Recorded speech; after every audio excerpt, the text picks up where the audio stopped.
Okay, all set. Okay, hello everyone. Welcome back to FHL Network. Today we have a very special guest, but before I get to him, I am your host, RJ. My Twitter is at Combat Curls, and we have an awesome co-host today. We have Sabby Sabs from the Sabby Sabs Show, and our special guest today we have for today is Irami Osei-Frimpong. You can find him at iramithefunkyacademic.com. How are you, Irami? I'm doing well. Thanks for having me. This should be fun. Nice to hear that. How are you, Sabby? Doing good. Okay, Sabby, let's get it started then. So, the first question I have for you. So, today we're going to talk about critical race theory for those tuning in. Um, what's your opinion about the Human Genome Project, which refutes the idea that biological racial differences don't exist? Yeah, I mean, biological racial differences are they're irrelevant for the project of ending white supremacy in the United States, right? So like, race was never about. I mean, it was about power, right? Racialized power. I mean, one of the virtues of using race to categorize people is that it's immediate. You could see it. You don't have to do like a biological test. Like the Klan didn't run around like, getting people's DNA. Like that wasn't the issue. The FHA, when it was saying like white people get cheaper loans than black people in these neighborhoods, wasn't didn't do it based on a test, right? They did on a biological test. That's almost irrelevant. They like it's an immediate form of classification that is handy. And so it was weaponized because it was handy. It wasn't weaponized because it was found. We created the science to later. Like we created the relevance of biology in order to keep the social degradation that we already liked. Right. So, I mean, this is funny. You see this in gender a lot too, right? So, there's this great article that came out in 1918. It's not a great article. It's actually very sad. In Greenville, South Carolina, which is funny because my mom lives right outside of Greenville, South Carolina right now. So in Greenville, South Carolina, they passed an ordinance saying Negro women had to work. Negro women had to work. They were forced to be in work because what happened was their husbands went and fought in World War One. They were getting sent pensions home. And so the women didn't want to clean Miss Ann's house anymore. So they would go home and take care of their own kids, right? So these women wanted to work. I mean, women wanted to stay home because their husbands were, off fighting a war and drawing a pension. And the city said, like, no, we can't have this because white women as women need to stay home and white and black women as black women need to work. And so this idea that there was something called womanhood that's kind of emancipated from the conditions of work or what society needs to want to happen, like was ridiculous because, like I said before, white women as biological women needed to be protected from out of house work, and black women as biological women needed to be forced to work because the white women were accustomed to a certain life. So this idea that this is that the biology is what gets all this going is a little bit ridiculous. I don't think that's ever what keeps these systems going. Biology comes later as a legitimizing mechanism that seems to be objective. But that's what CRT does, right? It takes legitimizing mechanisms that seem to be objective and kind of pull back the veil and say, like, all these things that we call objective and formal are really kind of something else is going on. Something else is going on. So I'm not really a biological determinist with respect to race. I think we have a culture, reinforced, sophisticated culture of white supremacy, and in order to actually like make America whole, you're going to have to dismantle it in all of its differentiated parts. That means we're gonna have to talk about the white church. We're gonna have to talk about the white family. We're gonna have to talk about the white entitlements in the workplace, because all of those work together in order to create American whiteness, which is predicated on kind of like racial superiority.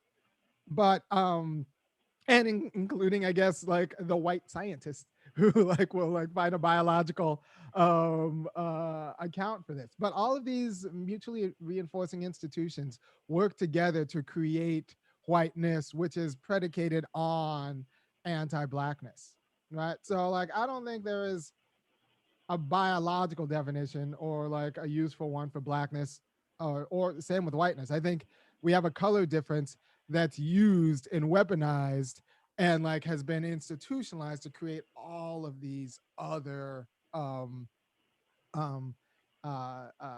power relationships that need to be dismantled, not through biology, because I don't think the biological arguments will do anything, but through the cultural arguments. I mean, like I said, we're gonna have to go at the white church, we're gonna have to go after the white family, we're gonna have to go at all of these entitlements that have kind of come up with settler colonialism, including like the pseudoscience, all of these entitlements, these cultural entitlements that have come up with settler colonialism have been infused with white supremacy in a way that like that just need they need a I mean, yeah, they need to be cleansed, washed clean. Um, and I think that can happen, but we need to go at it in its multifarious way.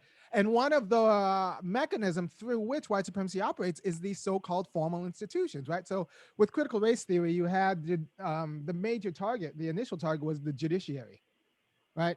The judiciary was like critical race theory emerged out of critical legal theories through like a school of legal realism that looked at the way judges decided cases.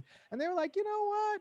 This whole idea that judges just kind of apply the law to a particular instance, it's kind of bogus, right? And we see this. We even see this today, right? So Joe Biden, Uncle Joe, Crime Bill Joe, Jim Crow Joe, like when he was talking about Sha'Carri Richardson being kicked out of the Olympics for her weed violation, she was like, well, rules are rules. And, that would make sense if Jim Crow Joe like actually believed that. But Joe's son, Hunter Biden, is a whole crackhead. Like he admitted this in a book that came out in April. Like he talked about making crack and smoking crack and taking crack on the airplanes and coming. And he's also a lawyer, which you can't do because crack's illegal and there are ethics rules. So it's not like Joe Biden's calling for Hunter Biden to be disbarred or arrested. No. So rules aren't rules.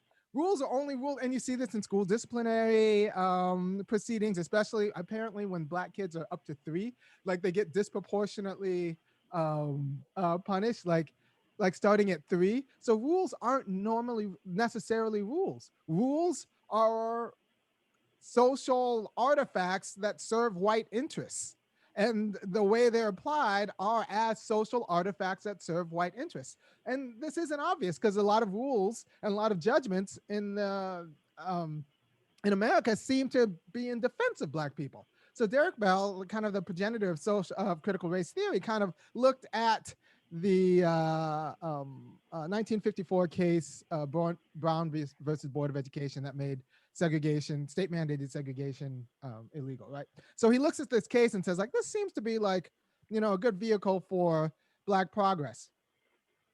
But, we haven't really progressed. Fired a lot of Black teachers. This is very complicated. So we should just look at this a little bit more complicated. And then we should look at like how it got passed anyway, because prior to Brown, the Supreme Court had a long held history of like ruling against racial equality. So substantive racial equality, like it was fine for separate for the equal. It was like, I mean, before that it was fine with Plessy versus Ferguson. So like, yeah. So this idea that the law kind of ended segregation is a little bit dubious. If for no other reason, then you could say that the freedom of assembly kind of leaks into freedom of association, and it's really dicey to force people to go to school with people they don't want to go to school with. So you could use a legal argument against forced desegregation insofar as it's forced association with people they'd rather not associate with. So Derek Bell says all of this in a few articles, and he says, so what really, it's not merely the law. The law underdetermines itself. It underdetermines itself in two clear ways. Anytime a case comes before a jury or a judge, there are lots of facts. There are just lots of facts. And the judge has to pick which fact is the relevant fact and which fact isn't. Right. And so that's already a huge determination.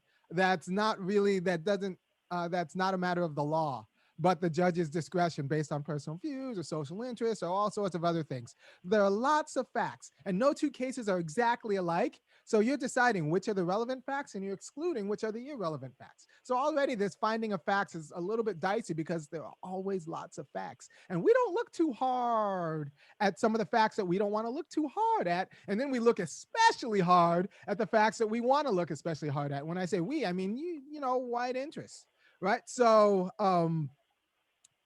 the idea that like judges just like apply rules to facts are a little bit dubious. And now let's check it. Now that we've decided that like facts come like manifold, there are many different facts in any case. Let's look at the rules and laws. It's not like the US precedent is like a unified whole. The system of laws we have are a unified whole where they don't contradict each other. There are precedents that say all sorts of things. And so depending on what you want, you can find a precedent that will support what you want to support. So it's not like if judging were this easy, you could design an app to do it, but you can't even design an app to drive, right? So like we're deciding which precedents are the relevant precedents based on antecedently held opinions about like how the world should look. And we're deciding which facts are relevant facts based on, you know, what we want to be relevant that fits to the precedent we decided. So judges are doing all of this work. And this is what Derek Bell argues in his piece, Racial Realism. The judges, you know, are deciding dicey things based on deciding which facts are relevant and deciding which precedents are relevant. And they happen to decide in 1954 that desegregation and the 14th Amendment, segregation and the 14th Amendment don't match. But they could have just as easily decided this other thing. So what was really going on? And he's like, look, in that moment, you have to realize that there was a huge anti-communism campaign. You got three things that are going on: anti-communism, and you have to understand how distasteful American apartheid was in the developing world. What would happen is foreign dignitaries would come to the US, they'd get treated like trash because they weren't white, and then they'd go home and tell their press about it. And that was screwing up the CIA's missions in like destabilizing all sorts of like areas all over the world, right? So, and the Soviets even had a slogan for it. They said, and you're still shooting, no, and you're still lynching Negroes. That would be like, they put it on a t-shirt. There is like, in many different Eastern Bloc languages, there's a Polish version, there's a Romanian version, all some form of, yeah, but you guys are still lynching Negroes. So whenever Black people would come, whenever the United States would make some sort of human rights argument, they would just counter effectively, yeah, but you're still lynching Negroes, and state-sponsored insofar as the state-sponsored segregation. So like it was really screwing up. It was really distasteful in the eyes of the developing world, that we wanted to kind of to win on our side, when the Soviets could say like, well, you know, at least we treat Negroes pretty well here, or some sort of thing like that, right? So it really put a stain on American democracy and American capitalism, that like it was becoming an international problem. So turns out that there are CIA memos to the Justice Department saying like, this is kind of a thing, we got to work on it. But it was just known in circles that American like state-sponsored racism was kind of undermining the ethical argument, the moral argument for anti-communism across the world. And it didn't help when, like I said, Black and brown and Asian people would come to the United States and being treated like crap. So like it was trashing us. We're becoming a laughingstock in the foreign press and the state-sponsored. So that's one thing that Derek Bell mentioned. The second thing he mentions is he had all of these World War II veterans who came home. They just got home from killing Europeans. They just got home from shooting Germans, and they still had their guns and their know-how, and mass communication was becoming a thing. So like it was just, and so civil unrest started becoming like an issue, a potential issue, because you got all of these Black people, and now we're starting to reimagine World War II as a fight for freedom. So you had all these Black people who went over and killed Europeans for freedom and were being brutally treated in the United States. So you had some contradictions there. Plus, you had Negroes with guns who knew how to use them and were used to shooting white people. So that was a whole quality that like, and now we're going different adventures in Korea, but still trying to use the same ethical argument that we discovered was working to justify World War II. So this idea that we fight for freedom, um, and the standing contradiction of having all these black veterans who actually disproportionately fought for freedom in Europe and then would come here and be treated like trash was starting to like mess with domestic tranquility, right? So there was a domestic tranquility argument, a social factor that kind of influenced, according to Bell, the Brown v. Boyd verdict. And then he was like, the third thing was, you have to understand that the black, I don't know, are you guys Southern? Are you guys in the South now? Or are you in Chicago? I'm from the Midwest, Michigan. Michigan? Okay. I'm in Boston. Boston. All right. Well, my mom is from South Carolina. She moved out to California. Then, like, I'm priced out of California, so I'm back in the South. If you live, there was a great migration for a reason, for a few different reasons. But if you live in the South now, you can understand that 50 years ago, it was pretty much a plantation society. Depending on who you talk to, the only reason Georgia is anything was because we got the Olympics in 90, was that 96, 92? Anyway, it kind of built the economy of Georgia. So in the 50s, there was a real kind of worry that the American South could never actually economically prosper. White business elites worried, both in the North and in the South, that the American South could never actually prosper, like with such like distasteful with the stain of racism. It's kind of like what Georgia felt a little bit before when studios started pulling out because of, I don't, was it an anti-LGBT thing or was it was it a voter suppression thing? Anyway, Georgia is trying to market itself as the new Hollywood, and the state legislature was passing laws that made it hard for like to market itself to Hollywood studios to move out because the laws were race-based or anti-LGBT, and that was hard for business. So you had white Atlanta interests who were looking at Hollywood money, also white, who were being influencing Georgia's anti-racist or pro-LGBTQ stance. But it wasn't necessarily like, driven by like, internal contradictions and justice. It was the need for like business interests that actually pushed social justice. So you could say that, well, Georgia is becoming more progressive, but we're only progressive. It's contingent. And this is what Bell was arguing. It's contingent on white interests.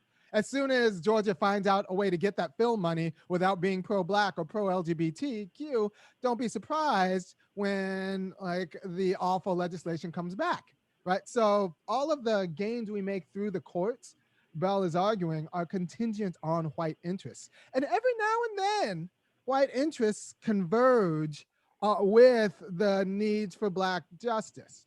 But it's not some sort of like universal argument for racial equality. It's white interest as a social factor that's doing the work. And so he's looking at the idea that we need to stop looking at the judiciary as something that's going to save us. Like, but insofar as the judiciary creates reality, and it like determines what's constitutional and what's not, it determines you are guilty and you are not, and you are this and you are that. Like, it's got a lot of power, but we can't depend on that power to save us. We can't depend on that to secure our freedom, and that's what Bell is arguing. So if we're going to have a fight for anti-racism, don't expect the judiciary to get our back. The judiciary expresses non-judicial social factors because it doesn't have the content in itself, and it's just never been on side. So like, if you want better verdicts, you need to make a better America. All right, so the fight's going to be on the ground. Like I said, like, I think you take the fight to white institutions, or institutions that white people think that they own, like public education. White women think they own public education in a way that I find unbecoming. But yeah, so you got to take the fight to public education, and I actually like the backlash. I think the CRT is going to be in the news for a while, at least this next election season, through through the midterms. And I think that's a good thing. It was picked by conservatives. The only reason we're talking about it is because conservatives picked it. At least it's my question actually I have for Yeah. you. Like in your eyes, how has the pushback on critical race theory been comparable to the 1619 project? Because the 1619 project is actually something Donald Trump and a lot of the right-wing Republican Party was using to stop really the education on that. Do you feel that the cultural backlash from the 1619 project is similar to critical race theory? Oh yeah, I think it's an extension of the same movement. I think it's an extension of the same movement.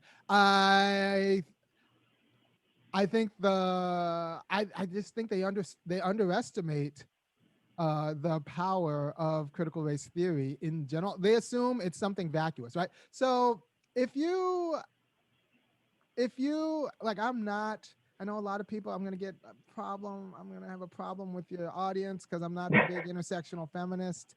I feel like it's like the apex predator of counter-revolutionary movements. It can find a way to like kill all labor movements, gender movements, and racial movements, and somehow we end up with Kamala Harris as president. Like, so like I'm not I have a hard I don't have a rosy apprehension of intersectional feminism. So the idea that the right saw this thing, they thought it was vacuous. Like, I believe, my personal opinion, that intersectional feminism is, and they were like, well, but it's got a sexy name, so we could go after it, but it's ultimately vacuous, so we don't have to worry about it actually hurting us. You do that with critical race theory, it's going to be a problem because it's not vacuous, right? There's actually content that's accessible. I mean, Bell's article, Racial Realism, and his arguments, and anything I've said, like in the last, I don't know, 20 minutes, is pretty accessible. I could explain it to a 14-year-old. If you can explain the rule of law, you can explain how the rule of law gets unevenly applied in dicey ways and how it doesn't actually apply itself. And honestly, I have what? I have a 9-year-old, I have an 8-year-old, a 6-year-old, and a 4-year-old. I think the only person I can't explain this to is a 4-year-old. Like the 8-year-old and the 6-year-old are very concerned about fairness, and they are very concerned about the inappropriate or asymmetrical application of a rule. If I do something to the 6-year-old that I don't do for the 8-year-old, they get ticked. Right? So like, if I can explain Brown v. Board of Education to somebody, I can, in the 14th Amendment, I can explain how it's also kind of a little bit dicey that we picked the 14th Amendment and not like the First Amendment, and how we're forcing people to assemble together when they might not want to assemble together and associate with each other, and they might not. So it's not just the law that does work. There must be something else that's doing work. And I can explain that to, a 7th grader, I'm pretty sure. So, and it's true, right? It's actually true. But we don't admit that. We omit things, right? So the idea that you can't really talk about Brown v. Board without talking about the Cold War, without talking about Black veterans, and you can't talk about without talking about the economic aspirations of the South, also means that you can't talk about the Cold War without talking about Brown v. Board. You can't talk about the economic aspirations of the South without talking about Brown v. Board. You can't talk about how we kind of mollify veterans without talking about Brown v. Board, right? Like, because usually when you talk about veteran kind of pacification, it goes back to the bonus army people, or like the people from World War I, or these people who, like, the veterans who came back from one of our wars, and then were the white veterans who were pissed and, like, started causing trouble. But Brown v. Board is a form of Black veteran pacification, but it's a form of veteran pacification. So you can't have the talk about veteran pacification without also talking about the civil rights movement as a feature or form or property of veteran pacification in America. So this idea that you can't talk about that critical race theory is vacuous and doesn't give us actually an actual powerful way to understand who we are. And that was the idea I think the right was banking on. It was just going to rile up the base, but ultimately not actually like raise anybody's consciousness, is going to backfire, because now I get invited on podcasts like this and people learn things that are pretty hard to forget, right? So the more people who talk about critical race theory means the more people who are actually going to study critical race theory, and the more people who study critical race theory, the better critical race theory actually comes out. Imagine like, all right, so this is the Fred Hampton leftist, right? Imagine if there was like all of this anti Black Panther propaganda, and then that causes people to actually look at the Black Panthers, and then more people start looking at Black Panthers saying like, well, actually, this isn't so bad. Like, a health clinic is a great idea, and also a health clinic with a community advocate as part of health, that actually expands my notion of what health means, right? And they got that. Yeah. And that, I actually didn't learn about that until I learned about Fred Hampton. I was like, oh yeah, I didn't know that the health clinic wasn't just doctors. It was like, all right, so after you see a doctor, we're going to match you with an advocate. Because you can't be mentally healthy if you're disempowered in your community. Like, that's a fantastic, like, more robust conception of freedom and health that I had prior to, studying the Black Panthers. So this idea that you can tar the Black Panthers and that will only be bad, if it actually gets people looking at the Black Panthers, it's going to there's going to be a blowback because there's a lot of good things that you can learn. And so, Exactly. I think you made a great point there. If people are attacking critical race theory in this instance, you could have some people actually do research on their own because they're like, okay, is what the media is saying about this is true? Is what Donald Trump is saying about this is true? They look for themselves and they realize, oh, wait a minute, this isn't exactly what the media is saying. This is what this actually means. Right. And so, Sabby, what do you feel about that as well? I agree. It's actually helping critical race theory because more people are going to seek it out. Yeah. No, I agree. And there are a lot of kids right now who wouldn't have known what critical race theory was until they see their uncle talk about it, and or their aunt talk about it and do so in such a distasteful way. They find out what it is, and then they realize something both about critical race theory and their aunt. Right. So, one of the struggles of the civil rights movement was to get white people whiting in an awful way out loud, impolitely. Because as long as it's normalized and it's done under politeness, and Black people are groomed to just kind of accept it and everyone knows their role, it's not really too jarring. But so you had to actually create like art, media with Black people doing normal things that every American should do and white people going nuts. Right. So you needed the Elizabeth Eckford picture of her getting shouted down. You needed the fire hoses. Eckford is the woman. Right. I mean, Eckford is the woman who was integrating Little Rock High School. The girl, she was a girl. Oh, Ruby Bridges. Ruby Bridges was in Charlotte, right? Oh, my fault. Was it? Did I mix it up? Yeah, I'm pretty sure Ruby Bridges was in Charlotte and Eckford was in Little Rock. And well, both of them have great like pictures that are very important and iconic pictures of like them trying to do responsible things and being shouted out by normal white people. So it makes you think that maybe normal white people are a little bit, they have some problems, they have some issues they need to work through, and that are a problem for everybody else who has to kind of accommodate or be around them.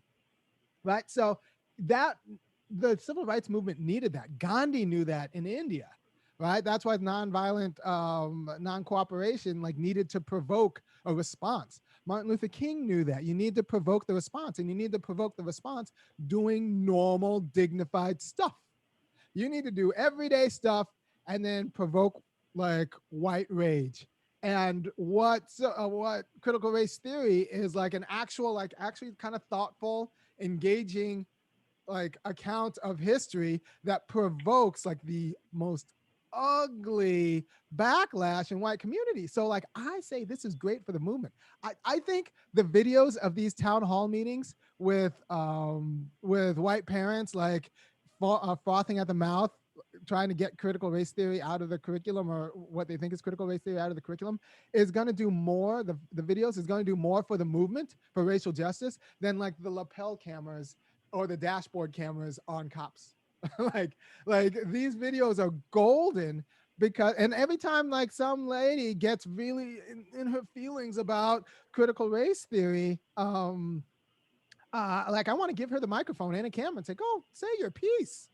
Karen, tell me what you really think, because I think that goes to like a lot of not just the ignorance, but like the deeply held entitlement over the idea that history is organized and should be taught to make white people feel good about their whiteness. And the problem is the inverse of that is it gets black people blaming themselves, right? So there's like study after study after study that says once meritocracy, the idea of meritocracy gets people who are systemically disadvantaged, they blame themselves and make riskier decisions and make poorer decisions. Right. So what happens if we teach kids that if you teach black kids that everything is fair, but they just see all their white kids going in honors classes and they're in remedial classes, whatever, they'll just think, well, I'm stupid, I guess. Might as well. There's nothing for me here anyway, so might as well. Then they'll start making riskier decisions, right? And you teach white kids that everything's fair, and they see themselves going into honors classes and their black kids going to remedial classes. They'll be like, well, I guess black people are defective. It's not my fault that they're a defective group. It's the genome. So like if you teach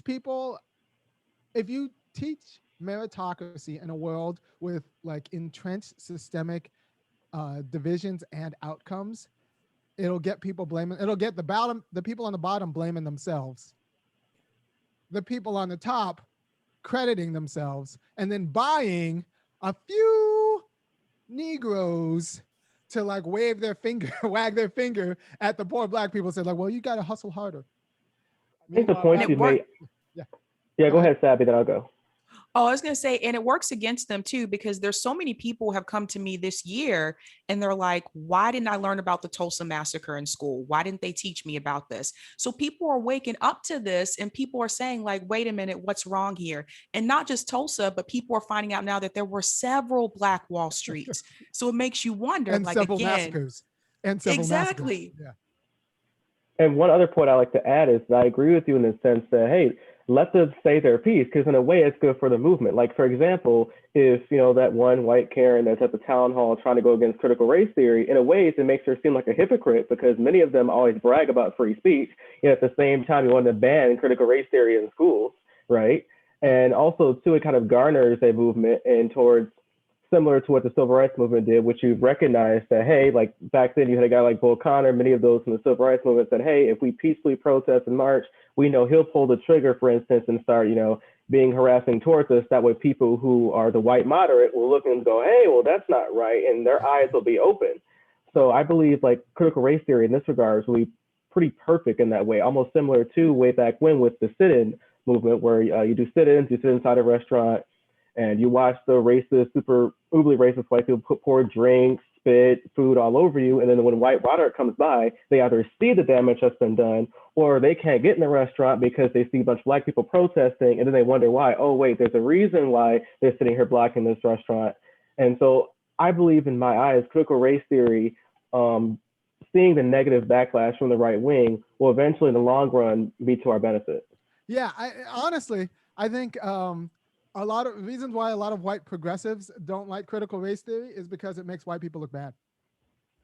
Like I think that no, not like the theory, but the backlash makes white people look so bad that because a lot of your white progressive allies are kind of progressive, but they don't want their uncle and aunt embarrassed.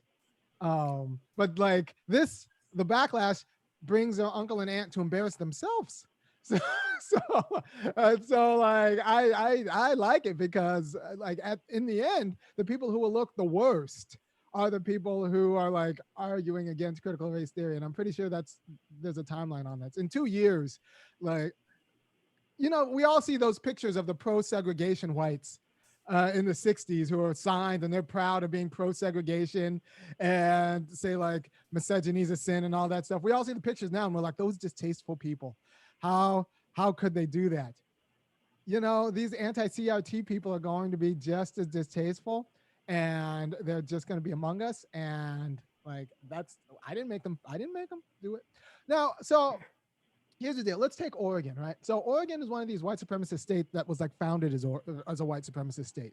In the state constitution in 1868 or 48, they didn't want to deal with black people. They didn't want slavery, but they also didn't want black people. So what they said is like, no black people can buy property here. So wow. Yeah. So they founded as a white supremacist utopia, right? So the whole state of Oregon banned black people from buying property until 1926. 1926. And let me tell you, by 1926, all the good land is taken, right? So all the good land is claimed, and like all the land, all the lumber on the land, and all the industries, and that. So all of that's white. There's no generational black money in Oregon. And they had anti-miscegenation laws on the books until like the 50s. So there was just no place a black person could go in Oregon. You couldn't buy land. So and that was until 1926. I lived in Corvallis for a stretch, and I would ask people, why aren't there black people in Oregon? And they'll be like, well, they just kind of never came out here. And so like, and these are people in Corvallis, Oregon, who grew up in Oregon and went to Oregon public schools. They didn't know that black people were banned from buying property constitutionally until 1926. So I remember at the time I was living in a house, I was 100 years old. I was renting in a house. I was 100 years old. It was in, I think, 2014. And that means that like when this house was built, a black person couldn't have built it because like it was before black people could own property. Like, what does that mean? And yet I'm renting this house, and like, what does that mean about generational wealth and accumulation and profit? So like, what does that mean? All of those questions kind of get occluded when the white Oregonians through their public school don't have enough knowledge to actually have this debate. Like, how do you talk about them about reparations? Like, how do you, like, if reparations is going to be a nationwide conversation, how are you going to talk to them about reparations? They don't know enough. They don't know enough to have this conversation about how we are going to do justice to black people. And by keeping white people ignorant, what happens is you make America's problem of how to do justice to black people a black problem. So it's an America's problem that we found a way to concentrate in black people and make a black problem while giving white Americans a holiday, kind of like a tax credit or a tax holiday from America's problem, right? So like that, like racial justice and how to do justice to like the millions of black people is America's problem. And it shouldn't be a black problem. And that means Americans need to know the appropriate, like the appropriate history and like how power is used through our formal institutions in order to figure out how to redress this problem. You can't make this a black problem. So I need to be in white schools teaching white kids about the problems of the white family. Like I think, like I, for example, I like the lynching museum, the idea of a lynching museum. I think that's great. I think there should be museums of white terrorism. And every, like, I think that every state, every city in the South should have a museum of white terrorism. I think red line neighborhoods should have, like, there should be a month where you put like posters on lampposts saying like, this area was redlined. That's why there are no black people here today. Right. So like I like there's a quality of public culture I think we need for our democratic citizenry to work that we're not embracing. And I do think we need museums of white terrorism just to tell the truth about some of these institutions that created terrorists, right? Because institutions don't die like people do. And they reproduce, and they reproduce pretty well. So if we're talking about the same family entitlements, if we're talking about the same churches, church buildings and church properties, if we're talking about the same like textbooks and governing institutions that supported the Klan literally, then we need to actually like hold them up, shine a light to them, and kind of like redress it in that way. And so like as a cultural intervention, I believe there should be museums of white terrorism. Because Tulsa and Rosewood and Memphis and New Orleans and like these are not the only race riots. I mean, there are whole towns in the South that like were just wiped out, and now they put a man-made lake on top of them. Like that's like a whole thing. like in this, and like so like the town was just erased because the move bombing in Philadelphia. Like there are all sorts of times where we just bombed and shot. Oh, I just found out. Do you guys know about the Wilmington? Yep. I just found out about that this like last year. Sabby, how did you find out? I found out. So my grandma actually told me about the Tulsa massacre and stuff like when I was younger.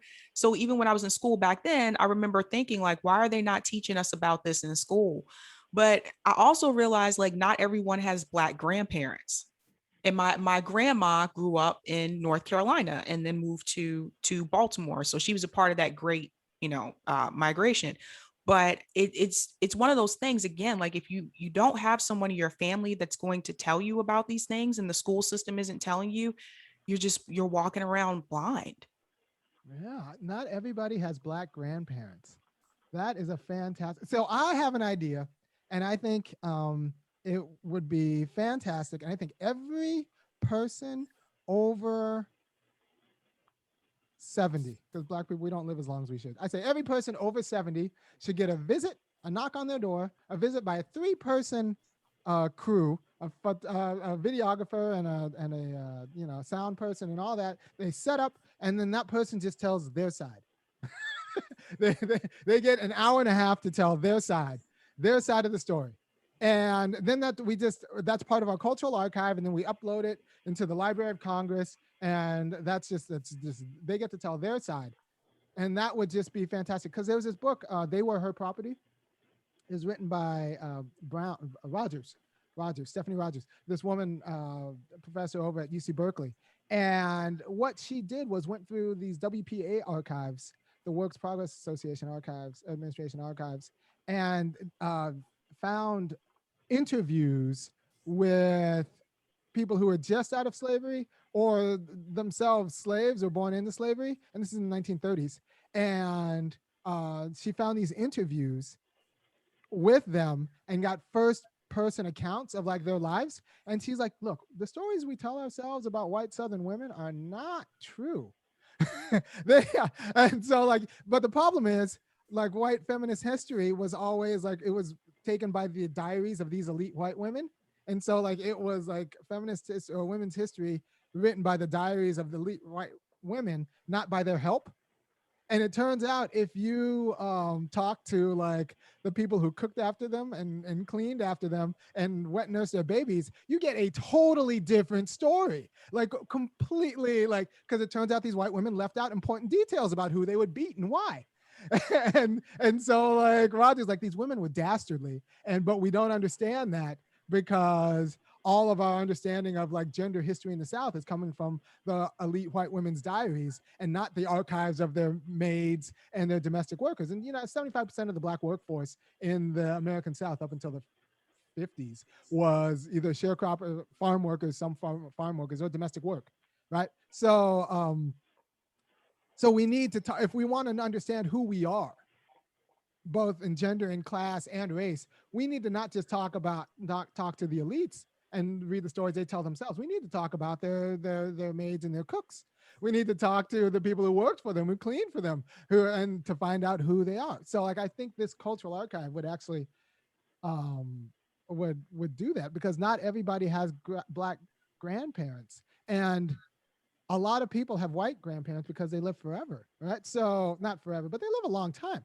So Yeah, I think what you said is correct, because a lot of white families, they can go back 100, 150 to 200 years based on their history. Like apparently Biden has a 150-year-old Bible he used to swear himself in to become president, and many other Black people in the Black community, we can't really go back that far with history. So yeah, you 'cause see it's that kind of destroyed. phenomenon. So what do you think about, Sabby, everything that's been said so far? Yeah, it reminds me of those conversations I've had sometimes with my friends when I was in undergrad. And we would like sit around a table at lunch and people would talk about, they would say stuff like, I have French on my dad's side of the family. I have like Irish on my mom's side. And just the fact that that for my white friends, they were able to trace that. They're able to tell you exactly where they came from, where their family came from. And as a Black person, I couldn't do that. I could only go back so far because I don't know what happened to my family before, that time period, because our history was erased throughout slavery, like erasing people's birthdays and things like that. I really don't know. So when people say things like, some of my friends that are internationals, Black people from like Jamaica and stuff like that, they too have been able to do that, and they'll tell me that like, yeah, on my mom's side, da da da. And I think that's when I realized that even as a Black person living in Boston, I didn't have as much in common with Black internationals as I thought that I would. And I think that was eye-opening for me because again, they have that history and I just don't. Yeah, Yeah, also too, the cultural aspect is interesting too, because if you look through American history, how Black people are maybe portrayed in history books, everything is kind of in black and white. We're kind of like told, oh, this was like years and centuries ago, when in reality, it's like closer in line based on generations. So that's also something I wanted to add. yeah, based on generations and just institutions, the same institutions exist. The institutions haven't gone anywhere. They haven't gone through some like deep awakening. No, it's the same institutions, the same churches that preach hatred. Like it's the same institutions, and institutions don't die like people do. And there's a saying. It's pretty old. Can't remember if it's Greek or Latin. Art is long and life is short. That means in order to learn how to do things, it takes a few generations. It's funny because I had a guy working on my house, um, and he was a carpenter. And you know what his dad was, and his stepdad was? He was a contractor. The guy was a contractor, carpenter. His dad and his stepdad were contractors and carpenters. Right. So art is to learn how to do anything meaningful takes like generations. Then you have to understand that we were like through the labor market, we were locked out of all but I haven't seen the paper, but I've heard 13 occupations. Pretty much 2 generations ago, Black people did 13 things. And that's all of the things we did. And so that's all of the kind of knowledge we have of those 13 things. And so like shows like this are kind of the institutional intervention, um, because like, for example, I saw a contract, an RFP, a request for proposal about some sort of air conditioning position in government. But the person who would sit on this board had to have 10 years of HVAC experience. And I'm just thinking, who has 10 years of HVAC experience except someone whose like uncle was in the HVAC business? Right? And so it's going to be filled by white people whose uncles were in the HVAC business, right? And their uncles got in the HVAC business because Black people couldn't get in that business because they were terrorized out of that business and into the, domestic help business. So this idea, like art is long, it takes generations. And to learn how to do things takes generations in a way that we're not honest about. And and and this is famous. My mom was a nurse, like a lot of Black women. Smart Black women are nurses of her generation. Yeah. So my mom was a nurse. It was. I bet you it's one of the 13 things that like that Black women of a certain generation did. Yeah, first one in my family. My mom was the first nurse in the family. Yeah, there you go. Yeah. No. So my mom was a nurse because that's something we let Black women do. Um, and the smart Black, we let them test into nursing. She went to a Black nursing school in Atlanta, well, one that was kind of half Black, half white, but like segregated, just half Black, half white. But apparently, she tells me 2 hereditary professions are dentistry and pharmacy. So if you meet dentists and pharmacists, they come from dentists and pharmacists. And so you're not gonna meet a lot of Black dentists because like Black dentists come from Black dentists. And so like you'll meet the one Black dentist family, but like you're not gonna meet like random Black dentists because there aren't random Black dentists. And you need Black dental schools that produce Black dentists, and then they'll produce like Black dental progeny. So art is long, but life is short.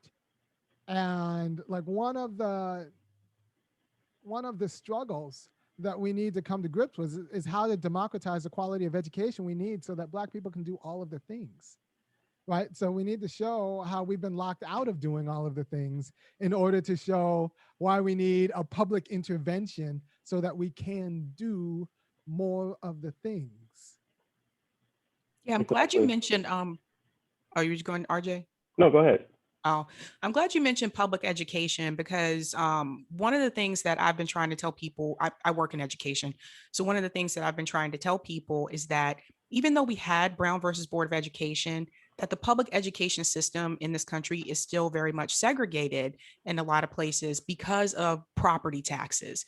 And to me, the fact that education is funded, or public education is funded based on property taxes, is in itself inherently racist, because you're basically saying to the poor Black kids or the poor Latino kids that because you're poor, you don't get the opportunity to have a great education. You don't get to go to the school that has an abundance of resources. And I've gone into some of these schools, no computer lab, textbooks are torn apart. And then I can go just 5 minutes down the road to the predominantly white school and they have everything. I'm curious, like, what effects do you think that that has on Black youth? Well, yeah, they blame themselves. They end up blaming themselves. That's then they watch TV and think, well, I got to hustle harder. They if I just hustle harder, I would have made it. No, nobody. And then white people credit themselves, right? So you got all the one thing Brown versus Board of Education is, depending on who you talk to, is it took Black schools and like delivered them to white women. Like in terms of administrators in a way that like might not be particularly good for the Black mind. Bobby Wright's got some good stuff on this. Dr. Bobby Wright, his essay, the racial. No, just look at Bobby Wright. The title's leaving me. But you got to look at the control of the Black mind and who gets to control the Black mind. Because if you control the Black mind, if you control their mind, you control their behind.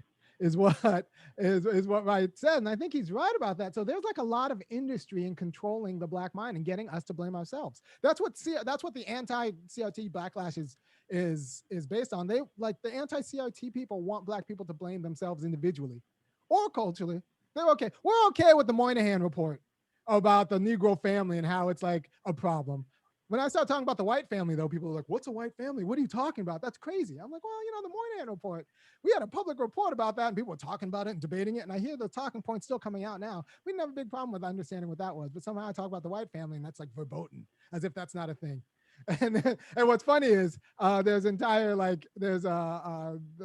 literature that says like, all right, so the purpose of the Black family and non-white families are to be a respite from like whiteness in the world. And the purpose of the white family is to teach white people how to white, and so that they go out and spread whiteness in the world. So you learn the norms and the entitlements in the world, and then you go out and expect other people to treat you like you've been taught to be treated in your family. And so like, and other people have their families as like a kind of safe haven from that. And you have your family as like a kind of like the Energizer battery for that. And so that's kind of one of the big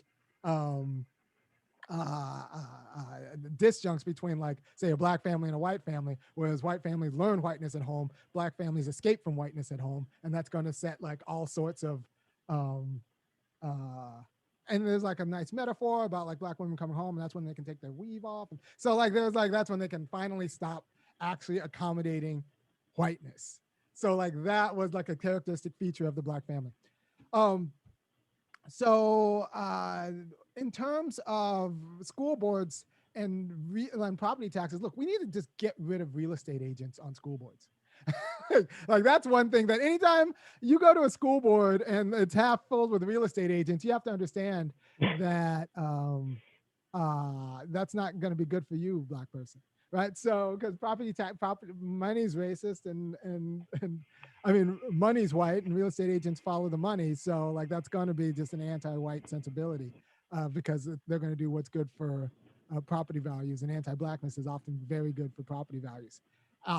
So this idea that, real estate agents should have so much control over school boards, which they do in just about every municipality and county in these United States. You look at what the school board member's profession is. It's like developer, real estate agent, or they're married to a real estate agent, and that just ends up functioning in anti-Black ways. So we need to kind of divorce real estate interest speculation from the Black mind in a way that we need to be honest with. And it's funny because you talk to real estate agents about this. At first they'll say like, "Oh no, we can't. We're not intentionally racist, we can't be. That's against the law. But this is another one of those things that formal laws don't actually do the job. So you can have a law against real estate agents steering white families to white neighborhoods and black families away to black neighborhoods and all that stuff. But the actual mechanics and the institution of the market is such that real estate agents have to ingratiate themselves into the clients, right? So if you're a real estate agent and you start showing this white family houses in this black neighborhood, all of a sudden the white family is going to decide, well, you're not a good fit for like what we're looking for in a house.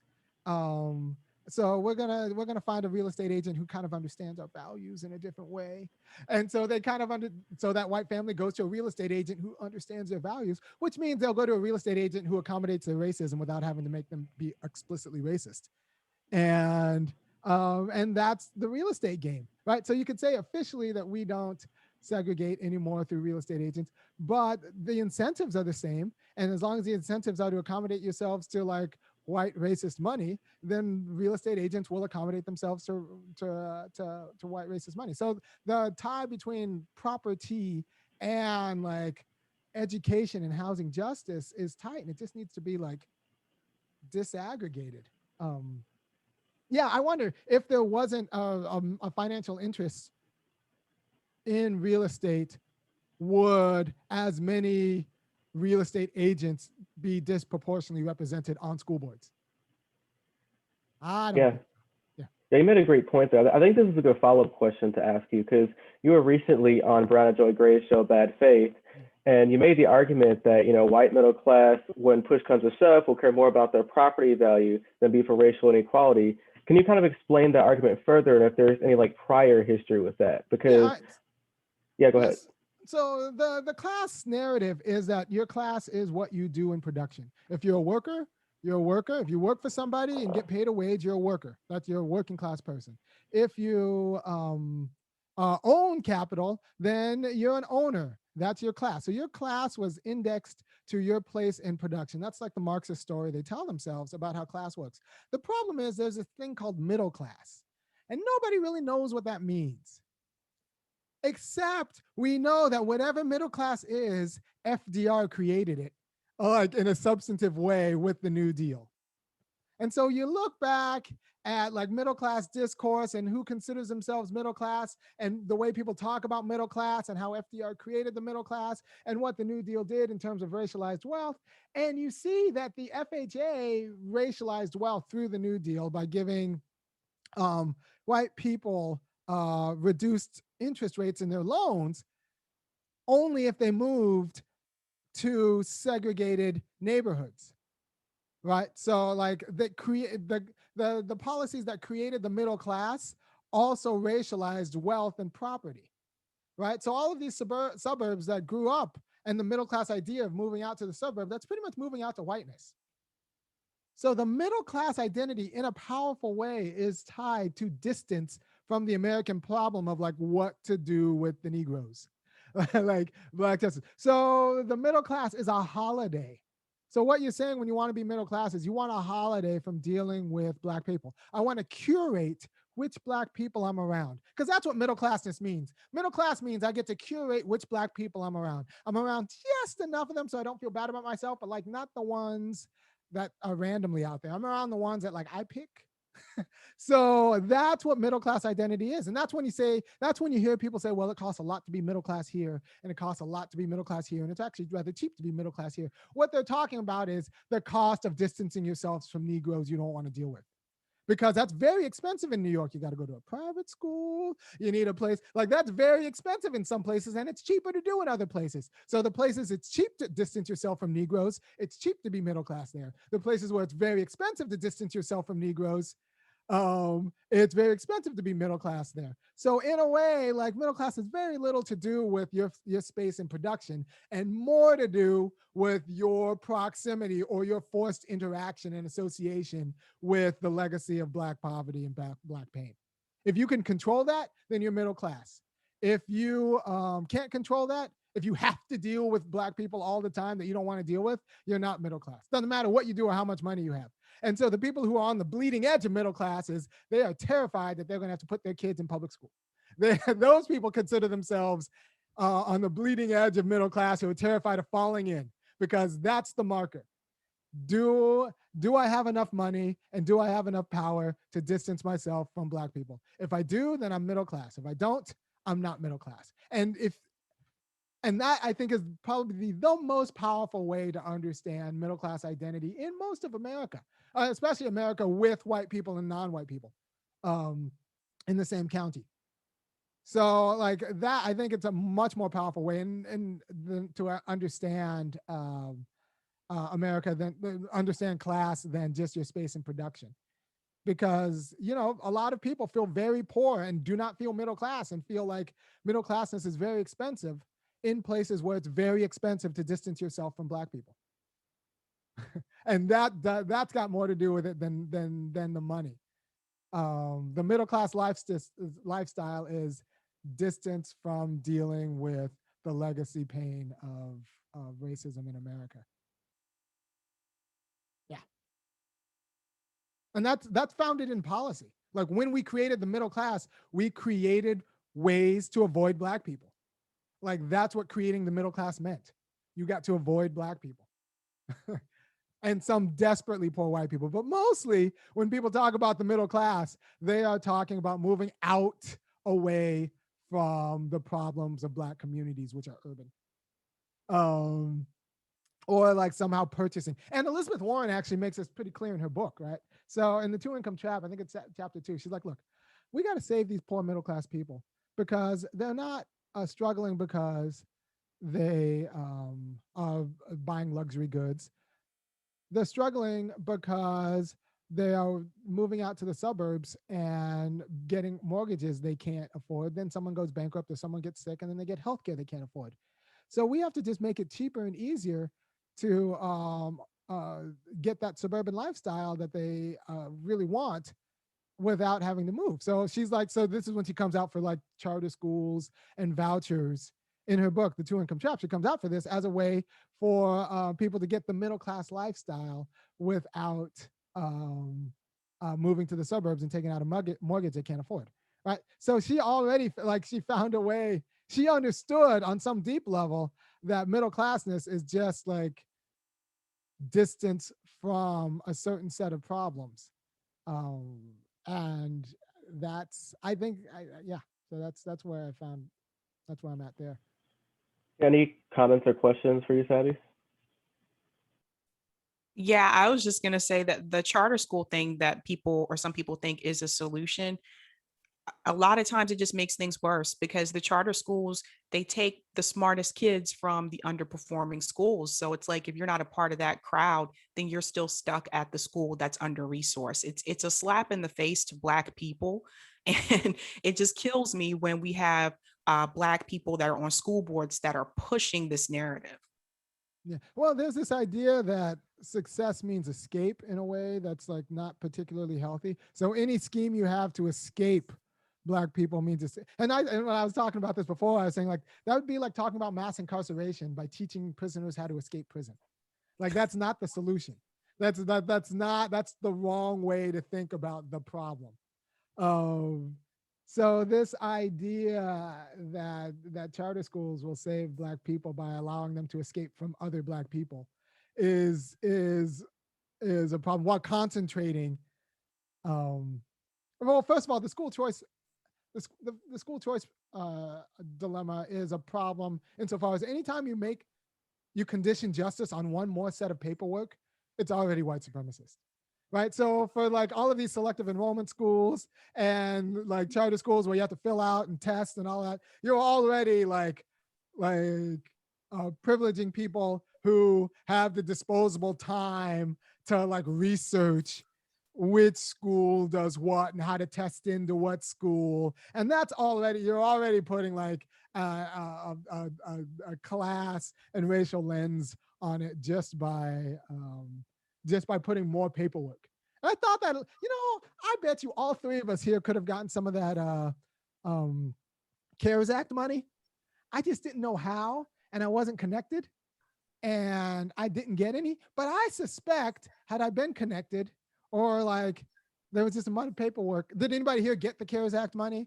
the PPE or whatever. No, but I bet somehow if we had like an uncle who was a very good lawyer or an accountant, or an aunt who was a very good accountant or hooked into it, we could have gotten some kind of hookup, because a lot of other people got hooked up with that money, but we didn't, because every issue, like every form of bureaucracy at that level, like is just ends up being anti-black. And that goes with schools, that goes with this infrastructure bill we're seeing, this what $3.4 trillion infrastructure bill, which I say, like, unless it comes with a federal job guarantee or reparations or like very clear set asides, ends up being a money grab for a lot of like white uncles who own contracting businesses and their wastrel white nephews and nieces.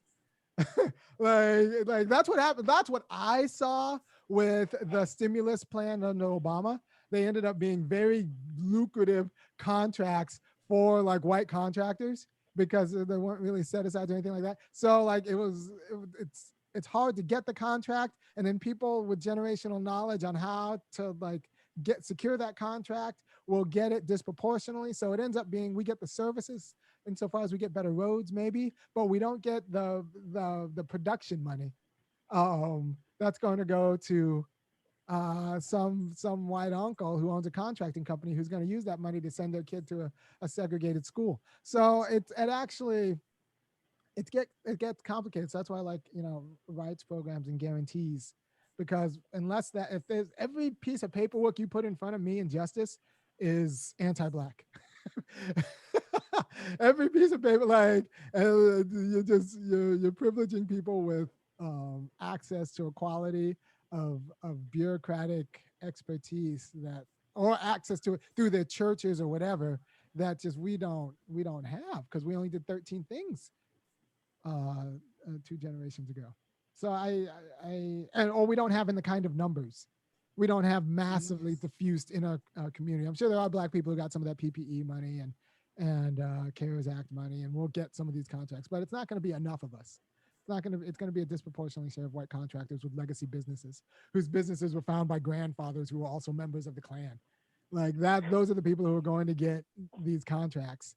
And those are the people who always get the big building contracts. We could break that up, but first we have to expose how your great granddaddy got that contract. And if he got that contract by like terrorizing, black competition out of town. Because it turns out that a lot of the Klan members, there's this great book on the Klan saying, it's called Behind the Veil of Chivalry. Behind the Veil of Chivalry. And it says during the 1926, the Klan members mostly drew out of low Protestant churches, and they drew like white entrepreneurial types who wanted to pretty much scare out the competition and control the competition, right? So it was that class of people. So now their great grandsons and grandsons own businesses that were started in the 40s and the 30s, and legacy family businesses. And those businesses were started on the back, especially in the South, of white terrorism. Yeah, that what you said is very, very important, because it also to add too about the good old boy network, in which how you may not have a certain type of skill set or certain type of requirements to get those certain type of opportunities. It goes completely against the meritocracies type style system that's put in place to tell people of color and black people, hey, you got to follow this set of rules sets to get where I am, when it's not necessarily true based on what they're doing. And so that leads into my last question, and then I'll let Sabby go after me, and after you get your response, is my last question for you is, in your eyes, how has critical race theory affected conversations that black people and white people can have about race, be it apolitical or political conversations? Like, in your eyes, how have you seen these conversations take place, and what is like a good solution that we can have so that we can really get the truth out about critical race theory when you're talking to your white counterparts? I mean, the most interesting conversation about critical race theory I see is from actually the progressives, the white progressives, who say like, well, you can't alienate the whites. You can't scare the whites. And I'm like, a politics that's primarily about not scaring the whites will never be good for the blacks. like we have to actually concern ourselves with truth. But the idea is that, well, the Republicans like it because it's scary when you can't alienate the whites, is like, it's just the wrong idea to think through policy. We should ask ourselves, well, is it true? Does it make sense? Like, and we should look at the arguments, but nobody wants to, like, a lot of white progressives don't want to, and a lot of black people who want to be liked by white progressives don't want to look at the arguments because they're just scared of alienating the whites. But like anybody who's alienated by critical race theory, anybody who's scared of critical race theory now wasn't going to really get you. Was gonna sell you out eventually. Like, so it's actually just clarifying who your real allies were, because anybody who's that scared of critical race theory just because it makes white people feel awful, we're always going to sell black people out, because eventually racial justice is going to come about. It's going to be about a decision where white people have to choose racial justice or their property values. Like that. Like this is how this comes. This is how this ends. If you think you get from here to freedom without like that decision, I like that's just not true. That's just not realistic. It's going to come between racial justice and my inheritance. Like that's the decision white people. So like the more you prep them with that decision now, the easier it's going to be to get the 35 or 40% of them. You only need like 35% of white people to not be jerks to get any real legislation done nationally. The more you prep them for that decision and that awareness now, the easier it's going to be down the line. Right. So that's what we're doing right now, is just prepping with the truth. Because when it comes to Oregon, I'm going to want like 12% of land, like of the whole state, and not. I want coastal. I want good land, right? Like I'm gonna say like, all right, so like reparations is going to look like me just taking this like area. This county is now black, and we're moving an HBCU to like there. And I want the area with like the good lumber and the good water and the freeway access and all these other institutions. And we might eminent domain some white people out. And like eminent domain could go both ways, you know. So I'd say that because in Atlanta, both with the Olympics and when they were building a studio, and I think they probably did it in LA too in '84. What happens is these big cities win the Olympics or some big projects, and then they claim the land that a lot of black people have lived on, and then they give them pennies of the dollar to scoot away. So I want to do that in Oregon. If we get reparations, I might want to do that with like whole swatches of Portland. and it might just take all of Astoria because like we weren't allowed to move there. So fairness looks like us getting a whole town. In a way. So like we need to have these conversations. So if we prime them for the conversations now, I feel like that's only good things in the future. Perfect. Well said. Sabby, what about you? Agreed. Absolutely. I mean, I think like what we're all doing, like having these discussions, these conversations. I've had so many people reach out in the past like week or so saying that they really appreciate that we're doing this, that there's a platform for this, and we're having these discussions. And it's mainly been white people that have reached out to tell me that. So. Oh yeah. By the way, white people who are listening, depending on who you talk to, talking like I do makes me down white unemployable. So you should go over to www.funkyacademic.com and take a look at some of my videos. And if you like what I see, go ahead and kick in $5, $15, or $50 a month to support, this and kind of grow the message, because I do this for us, a better us. People are always surprised because they think, well, you sound like you're a Nation of Islam. Are you a black nationalist or anything? I'm like, no, I'm an integrationist. I actually believe in integration. I just don't integrate on my knees. I want integration in power.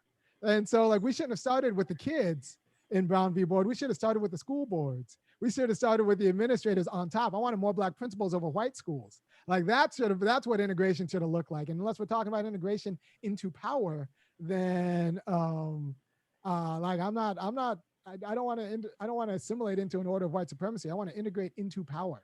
So like I'm a fan of integration. I just don't think black people need to integrate on their knees. And yeah. So that's so yeah, if you like what I'm saying, go ahead and go to the website funkyacademic.com and kick in. Any last questions, Sabby, that you want to ask Mr. Irami before we sign off? I'm good. Oh, you're good? Yeah. Well, I'm good too. My last question was about Ron DeSantis, trying to ban critical race theory in Florida, but I think you eloquently covered that earlier on when we first had you, so I won't ask you that again. I will want to close. So the head of the GOP yesterday actually has a great quote where he's like, well, the critical race theory is against what Martin Luther King said, because Martin Luther King said that we shouldn't judge people by the color of their skin. And one, Martin Luther King also said like black people need to get their check because of all these policies that were organized against us. But two, you have to understand that critical race theory will tell you that the main reason that Martin Luther King got a federal holiday was so that this white Republican 30 years ago would be able to try to weaponize him against black equality and justice, right? So there's this idea, and I'll leave you with one of the major insights of critical race theory is that, like, look, major moves in the United States only happen under the current kind of organization of power when enough differentiated white interests kind of coalesce around it. So you could use that to explain Brown v. Board. You could use that to explain MLK getting a federal holiday. If he was a less useful Negro, he would not have gotten that federal holiday. He didn't do it. He didn't get the federal holiday because of marching in with the sanitation workers.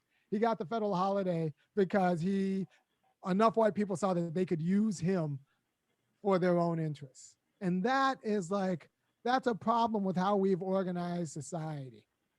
And that might be something we just need to think about. Yeah, well said. You're someone I definitely respect. I watch a lot of your YouTube videos. I cover your work. I love seeing you on with Crystal and Sagar, even though I feel like they should give you more time. That's why I wanted to invite you on to have these different types of conversations. Thank you for answering all our questions with really such knowledge of American history, how it connects with international history, and really giving us your own insight on how you feel the world is going, especially culture between Black and white people. You introduced a class dynamic as well. So I do want to appreciate you for that. And really thank you for coming on Fred Hampton Leftist Network. We appreciate it. And I would love to have you back on. And so before we sign off, Sabby, any last thoughts? I'll just thank you so much for coming to chat with us, because this has been awesome. It's so educational. I love it. Any last thoughts, Irami? I'm just grateful. You're doing great work. These are the kind of interventions we need. Preferably like we should be doing this on huger platforms. I think this is good for America. So thank you. Thank you for coming on. This has been the Fred Hampton Leftist Network with Irami Osei-Frimpong as a guest, and your co-hosts are me, RJ, and Sabby Sabs, and we are signing out. Thank you, guys.